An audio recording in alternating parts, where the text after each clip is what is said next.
does. Stransky looks for the drop. Has he got it? Yes, it's over. On the 24th of June 1995, South Africa saw off the mighty New Zealand 15-12 in the Rugby World Cup final at this very ground. The host nation were world champions for the first time, and the Rainbow Nation was united after a turbulent time in the history of the proud republic.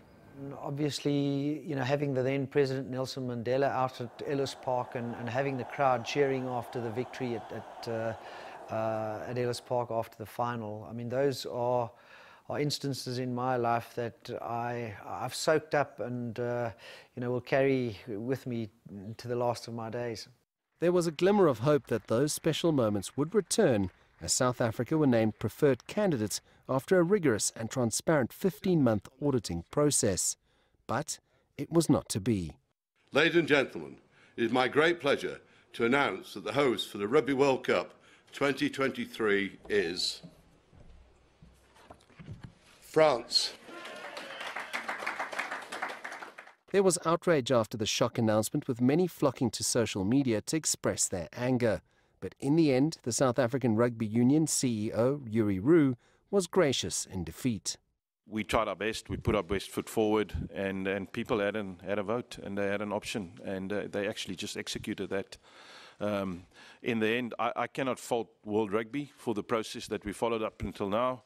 If you ask anybody that worked with us in the bid committee, the process was pretty transparent. In actual fact, was very transparent. It was a good process to be part of. We learned a lot.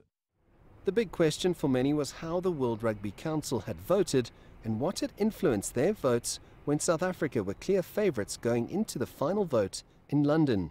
I had spoken to some of the delegates. We had South Africa being probably 3 votes short of an outright win. And since that time, in the first round, they lost 4 votes. 2 of those came from the African Rugby Federation, who are based at SA Rugby's offices in Cape Town, but voted with France. So, as ridiculous as that sounds, obviously something made them change their mind. The declining socio-economic climate and the rising crime levels in South Africa will be a factor should the country decide to bid to host the 2027 event.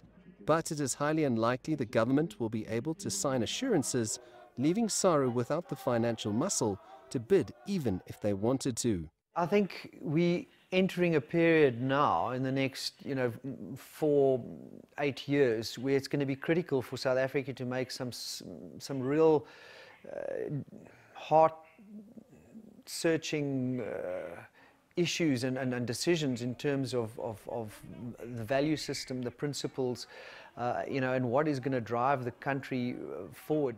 There is still a lot of resentment towards World Rugby for their decision, and the only likely future bidders with the financial backing will be from North or South America.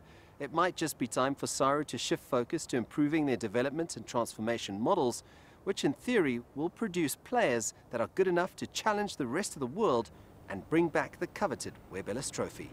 Sias du Plessis, CGTN, Johannesburg.